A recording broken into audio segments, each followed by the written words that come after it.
Wah, seru nih kalau kita ngobrolin soal Islam di India. Ternyata cerita Islam di India itu bukan cuma soal angka, tapi juga soal sejarah panjang dan warisan budaya yang luar biasa. Jadi gini teman-teman, Islam itu agama terbesar kedua di India. Menurut sensus 2011, jumlah muslim di India sekitar 172 juta orang. Kebayangkan banyaknya. Ini bikin India jadi negara ketiga dengan populasi muslim terbanyak di dunia setelah Indonesia dan Pakistan. Mayoritas muslim di sana beraliran Sunni, sementara Syiah jumlahnya sekitar 10-15% dari populasi muslim. Tapi yang pasti keberadaan Muslim di India itu berperan penting banget dalam membentuk sejarah, budaya, dan peradaban di sana. Nah, gimana sih ceritanya Islam bisa sampai ke India? Islam mulai masuk lewat jalur perdagangan laut, terutama di wilayah pesisir kayak Gujarat dan Pantai Malabar di Kerala sejak abad ke-7 Masehi. Para pedagang Arab nggak cuma bawa barang dagangan, tapi juga bawa ajaran Islam. Dan yang menarik, penyebaran ini berlangsung secara damai lewat interaksi sosial dan ekonomi. Lalu Islam mulai menyebar ke wilayah daratan India, bagian barat khususnya Sindh yang sekarang di Pakistan pada awal abad ke-8 lewat ekspedisi militer yang dipimpin Muhammad bin Qasim.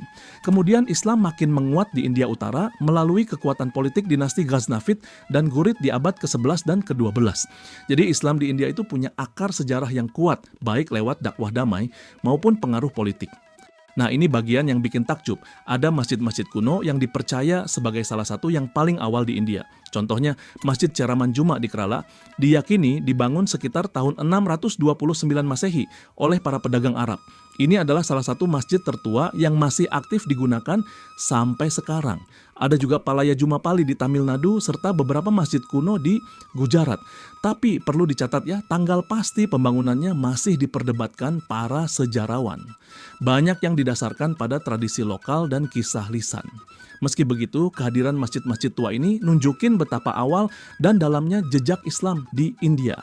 Ada juga legenda terkenal nih, Raja Cheraman Perumal, penguasa terakhir dinasti Chera di Kerala, disebut-sebut masuk Islam setelah melihat tanda-tanda alam yang luar biasa. Konon katanya, beliau bahkan pergi ke Mekkah dan bertemu langsung dengan Nabi Muhammad. Setelah itu, ia memeluk Islam dan memerintahkan pembangunan masjid di Kerala. Cerita ini populer di kalangan masyarakat Kerala dan menjadi bagian dari warisan budaya Muslim di sana. Tapi tentu saja kebenaran historisnya masih jadi perdebatan karena nggak ada sumber tertulis dari masa Nabi yang mendukung kisah ini. Sejak saat itu, Islam tumbuh dan berkembang di India, bukan cuma dalam jumlah, tapi juga dalam kontribusi.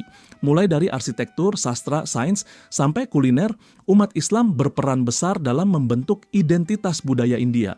Coba aja lihat Taj Mahal, yang dibangun oleh Kaisar Muslim dari dinasti Mughal, salah satu karya arsitektur paling ikonik di dunia. Jadi, perjalanan Islam di India itu panjang, kaya, dan beragam. Dari jalur dagang sampai dinasti besar, dari masjid tua sampai warisan budaya megah, semua itu bagian dari mosaik besar peradaban Islam di anak benua India.